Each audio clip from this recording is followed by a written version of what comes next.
Pessoal, boa noite.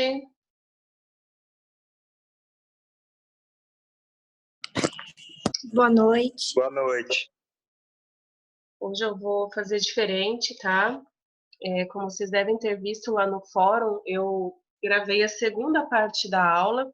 Então, a gente vai fazer essa primeira parte por aqui, tá? Vai fazer uma live, já que tá na moda, né? Vamos começar a mudar um pouco o esquema, tá? Então, hoje a gente começa um conteúdo novo. Então, assim como na semana passada nós dividimos o conteúdo em duas aulas, né? Que nós tivemos aulas terça e quarta. Nessa semana nós também temos aula terça e quarta.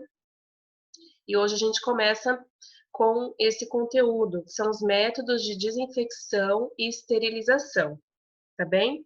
Então, a gente vai até o finalzinho dessa parte, antes de começar os controles do crescimento microbiano, né, controles físicos, e depois vocês dão continuidade assistindo a segunda parte da aula. Ficou um pouco extensa, tá? São 40 minutos de aula gravada, mas é porque esse conteúdo é bem extenso, tá? São muitos pontos, né, que eu tenho que trabalhar com vocês.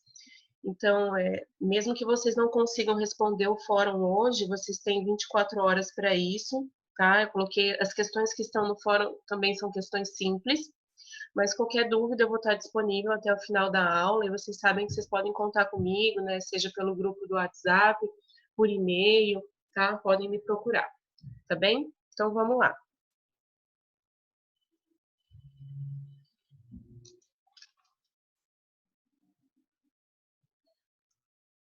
Ok. Tá? Então, para falar do controle de micro-organismos, a gente pode voltar um pouquinho na história, né? Eu não sei se vocês conhecem, já ouviram falar de um período, né, da história que chama Neolítico, tá? Esse período, ele foi o último do homem das cavernas, tá? E desde esse período, né, existem relatos que apontam que o homem já utilizava algumas técnicas para preservar, para conservar o alimento, tá?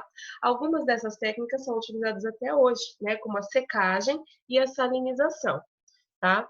Então, essas técnicas de preservação, junto com o cozimento dos alimentos, né? Que nós também utilizamos rotineiramente na cozinha mesmo, para fazer, né, preparar o nosso alimento, né, através do cozimento, são alguns dos métodos mais antigos de controle microbiano, né, e que são utilizados até hoje, tá? Então, o método de secagem, ele é o método de conservação mais antigo, certo? E ele surgiu baseado na observação de que sementes secas, elas podiam ser armazenadas de uma estação do ano para outra, né? Sem ser danificada, deteriorada, certo? E por que que isso é possível, né?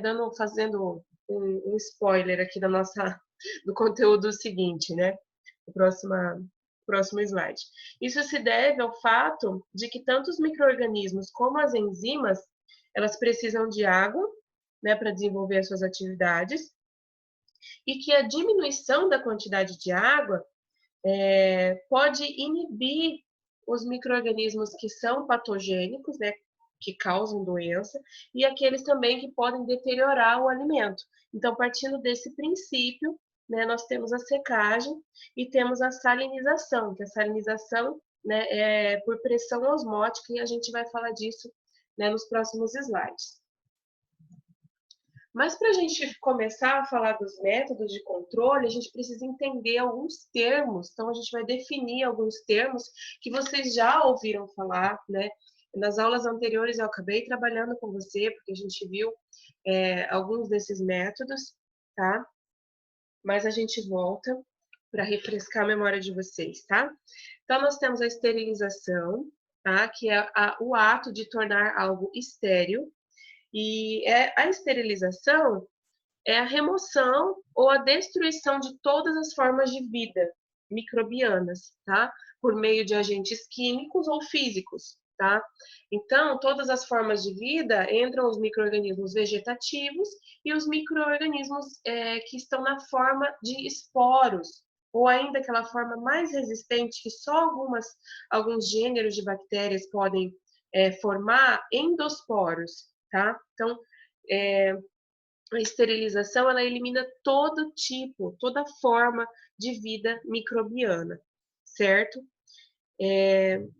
E o aquecimento, ele é o método mais comum usado para matar os micro-organismos, né? Que é o processo de esterilização.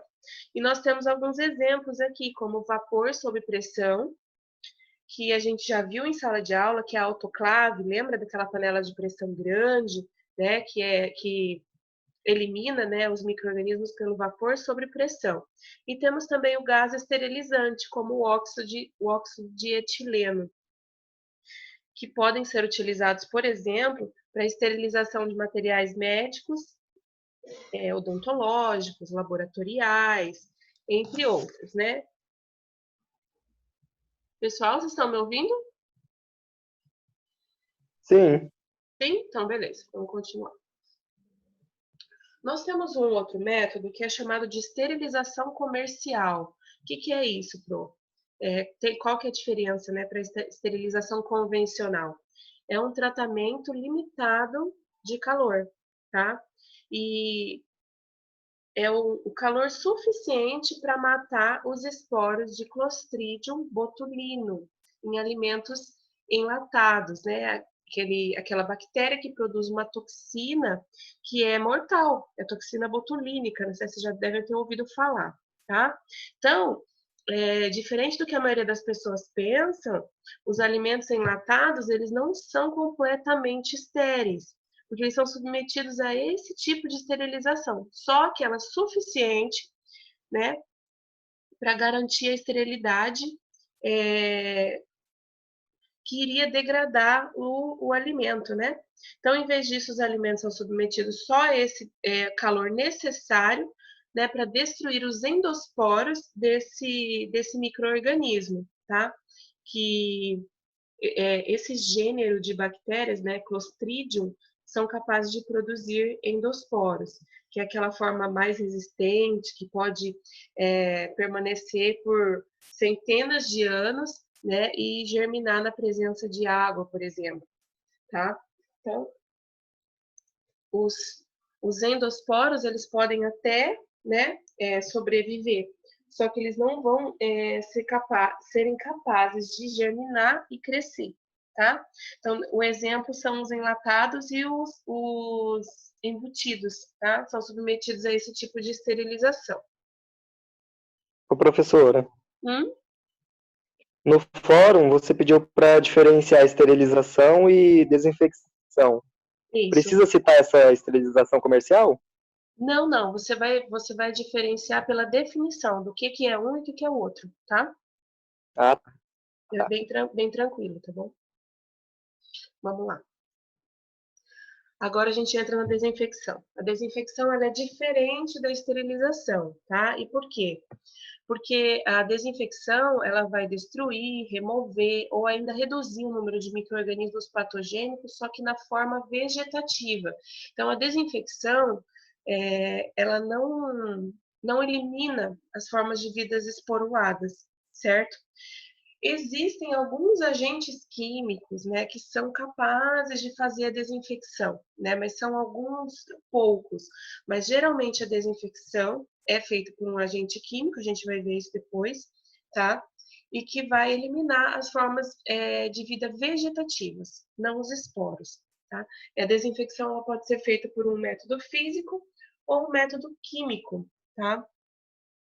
E o termo que é mais utilizado, né, referente à aplicação de um produto químico, é chamado, né, de desinfetante. Então, aquele material, né, aquele produto químico que eu uso para fazer uma desinfecção, é conhecido por desinfetante, tá? E a desinfecção é referente à desinfecção de um material inanimado, tá? De uma superfície inerte, por exemplo. E a gente vai ver por quê que eu estou frisando isso. A antisepsia, pessoal, ela é referente a um processo de desinfecção. Daí vocês me perguntam, mas por que não é uma desinfecção, então? Né? Porque a antisepsia, ela é dirigida a tecidos vivos, tá? E o produto utilizado para fazer esse tipo de desinfecção em tecidos vivos são os antissépticos, né? Que nós conhecemos como os antissépticos, que utilizam, então, são os agentes químicos antimicrobianos. Oi?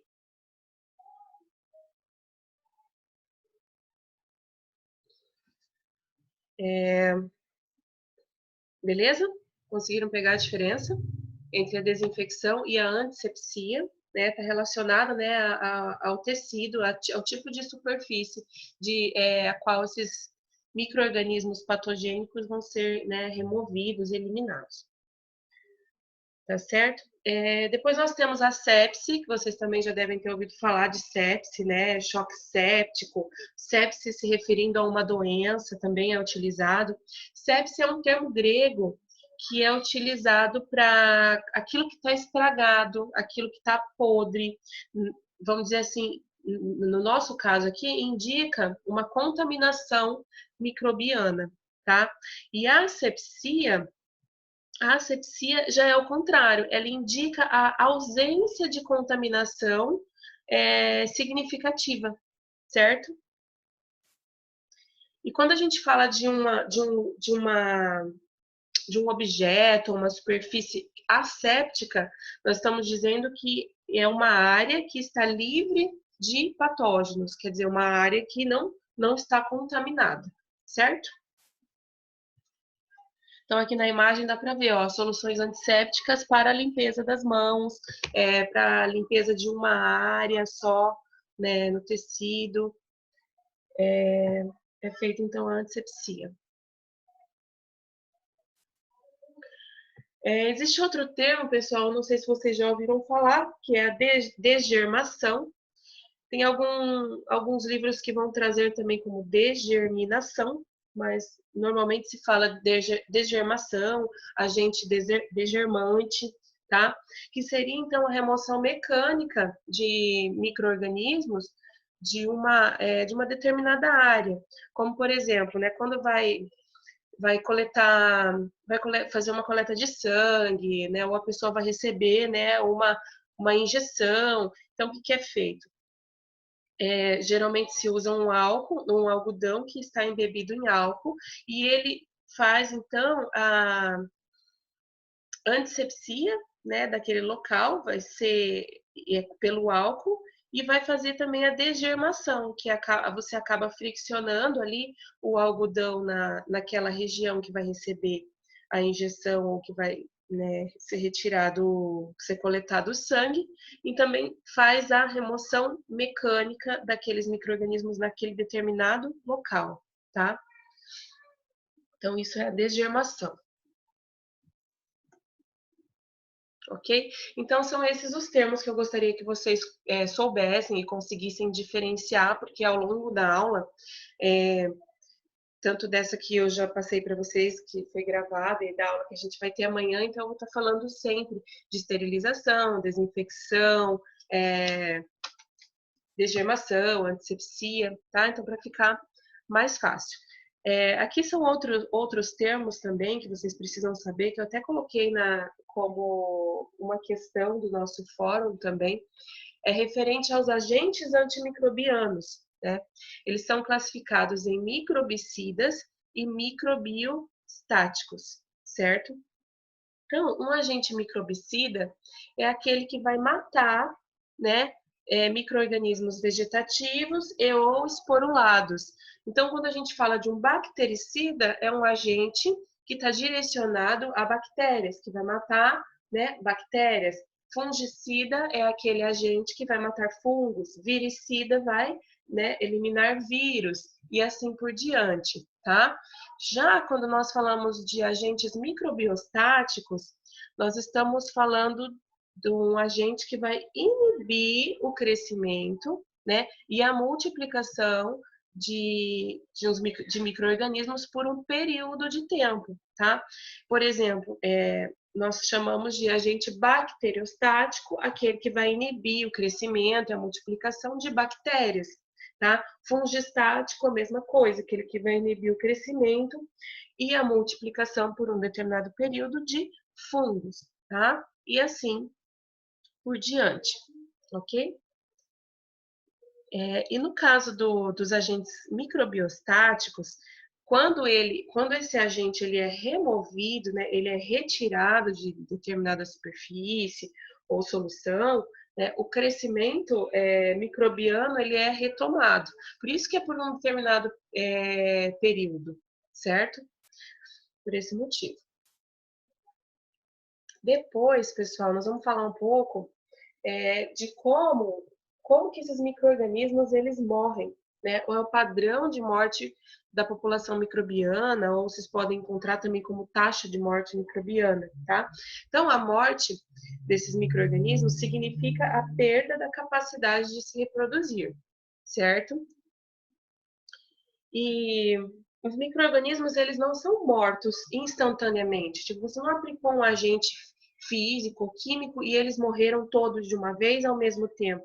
Não é assim que acontece, tá? Eles morrem em uma relação constante e em um dado período, né? É uma coisa que ela vai se mantendo, né? Então, esse padrão, ele é denominado morte exponencial, tá? Então, a taxa de morte, ela é constante, tá? Como demonstrado aqui, ó, por essa linha reta, tá? Então, aqui eu tenho o tempo, né? E eu tenho o número de micro-organismos que vão morrendo ao longo do tempo, tá? Então, por exemplo, para ficar mais fácil para vocês entenderem o que é essa taxa de morte constante e morte exponencial, tá? Então, eu tenho uma população de 1 milhão de micro-organismos, certo? E essa população, ela foi tratada por 1 minuto, ok? Então, vamos ver aqui, ó, nesse quadro, tá? Então, ela foi tratada por algum agente de controle de crescimento microbiano, por 1 minuto. Nesse 1 minuto, 90% da população microbiana morreu, tá? Então, eu tenho aqui, ó, 900 mil... Cadê a minha seta? Aqui. 900 mil mortes. Então, sobreviveram 100 mil, certo? Então, esses micro-organismos, eles continuam expostos a esse agente antimicrobiano por mais 1 minuto. Então, daqueles 100 mil que sobreviveram, eu tenho 90% que morreram. Então, me restam aqui no segundo minuto 10 mil micróbios que sobreviveram. Mas daí eu continuo por mais 1 minuto, né, a expor esses micro-organismos ao meu agente de controle. Então, aqui no terceiro minuto, desses 10 mil, 90% morrem. Sobram quanto? 10%, que é relativo a 1.000. E assim por diante. Então, percebam que é constante, né? É no mesmo período de tempo e a mesma quantidade de micro-organismos que são eliminados, tá? Então, resumindo, em outras palavras, para cada minuto de tratamento, 90% da população restante morre, ok? E como que isso funciona? Né? Normalmente, as células que são jovens e aquelas que estão metabolicamente mais ativas, né, aquelas que estão produzindo proteínas, né, se multiplicando, elas morrem primeiro. Enquanto que aquelas células que são mais velhas e menos ativas, elas são mais resistentes, né? Então, elas demoram um pouco mais. Mas vai chegar um ponto em que a sobrevivência de qualquer célula se torna improvável. E esse é o ponto que é equivalente à esterilização, onde eu tenho a morte de todos os micro-organismos daquela solução, daquela superfície, daquele determinado local. Certo? Então, isso é o padrão de morte de uma população microbiana, uma taxa de morte constante, que é denominado morte exponencial, ok? Dando sequência. Quais são as condições, né, os fatores que influenciam a efetividade desses tratamentos antimicrobianos, certo? Então, nós temos, por exemplo, as características dos micro-organismos, né, que são relativas ao micro-organismo, o tamanho da população microbiana, ou seja, quanto mais micro-organismos eu tenho naquele local, mais tempo é preciso para eliminar a população inteira, né? Todos vão ser eliminados, né? Mas eu preciso de um tempo maior pelo tamanho da população, né? A concentração também influencia, né? Então, se eu tenho a concentração do agente microbicida, então quanto mais concentrado, menor é o tempo necessário que esses micro-organismos precisam ser expostos para que ocorra a atividade antimicrobiana. Assim como também o tempo de exposição ao agente microbicida, né? Quanto maior o tempo, maior o número de células mortas, ok? A temperatura de exposição também influencia, então quanto maior a temperatura, maior o número de células mortas, que a gente já viu, né, que no caso da esterilização, né, um dos mais eficientes é o calor, certo? Calor úmido, calor seco, certo? Nós temos também a natureza do material, né? Como assim, natureza do material? Né?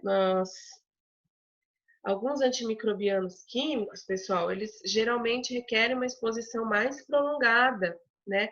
Para que os micro-organismos ou os endósporos que são mais resistentes sejam afetados. Então, vai depender do agente microbicida que eu estou empregando, né? E o local também. Ok. E quais seriam as características que um agente antimicrobiano precisa ter para que seja um agente ideal, certo? Então, primeiro, né, precisa ser de amplo espectro, quer dizer, conseguir eliminar, né, vários grupos de micro-organismos, que ele seja eficiente para vários grupos de micro-organismos, certo? Que tenha uma ação rápida, mesmo em baixas concentrações, que tenha uma boa solubilidade, que seja também estável, tenha uma baixa toxicidade, certo? E seja altamente penetrante. Ai, pessoal, tá acabando aqui o nosso tempo, tá? Também que não seja não corrosivo, não corante, que seja, né, sanitizante, né? O que é isso, sanitizante? Um agente sanitizante é aquele que reduz as contagens microbianas a níveis seguros de saúde pública, tá? E eu estava falando da alta penetração, até me distraí aqui com o recado aqui do Zoom, que eles entram, né, facilmente em contato com os micro-organismos, então tem uma alta penetrabilidade, tá? E que seja também barato, né? É muito interessante que esse agente antimicrobiano seja barato também, tá bom? A gente já está terminando aqui, acho que dá para aproveitar esses 10 minutinhos finais para fechar essa primeira parte, tá? Então, o controle do crescimento microbiano. O crescimento microbiano é o aumento do número de micro-organismos, né? A multiplicação desses micro-organismos. E o controle vai fazer o quê? Vai destruir, vai inibir, ou ainda, né, remover, reduzir também, né, o número de micro-organismos. E esses métodos de controle, eles podem ser físicos, que é a próxima parte da nossa aula, que vocês vão assistir depois, e eles podem ser químicos, tá? Então, a escolha do melhor agente antimicrobiano, ele vai depender do que você quer. Se você quer destruir, se você quer remover todos os micro-organismos, ou se você quer destruir somente certos tipos de micro-organismos. Então, ele vai ser direcionado para aquele tipo de micro-organismo. Ou ainda prevenir, né, o aparecimento de um determinado tipo de micro-organismo. Então, o método de escolha, ele depende não só da natureza do agente, mas também do tipo de material que contém o micro-organismo que está sendo tratado, tá? Porque, por exemplo, se eu preciso eliminar micro-organismos de meios de cultura, alimentos de consumo humano, instrumentos cirúrgicos, então vai depender do meio, do material que contém os micro-organismos, porque daí eu tenho que escolher o meu método de esterilização ou de desinfecção que não vá interferir com esse material, que não vá desnaturar proteína, que não vá, por exemplo, derreter algum material, por exemplo, borracha, látex, né, exposto a ciclos de calor, né, sucessivos, né, podem ser danificados. Então, eu tenho que avaliar várias coisas quando eu vou escolher o método de controle do crescimento microbiano, ok?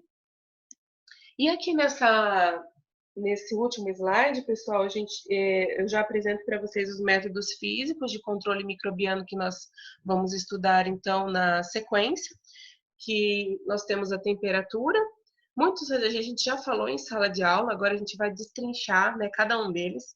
Então, temperatura, nós temos as temperaturas extremas, né, o calor seco, calor úmido, frio, o método de pasteurização, a gente também já estudou, a radiação, que pode ser ionizante e não ionizante, que também faz o controle de micro-organismos, a dessecação, né, que é um dos métodos mais antigos de controle utilizado na conservação dos alimentos, né, desde de muitos anos atrás, e o método de filtração, tá? Então, até aqui, nada novo, porque a gente já viu isso em sala de aula, tá?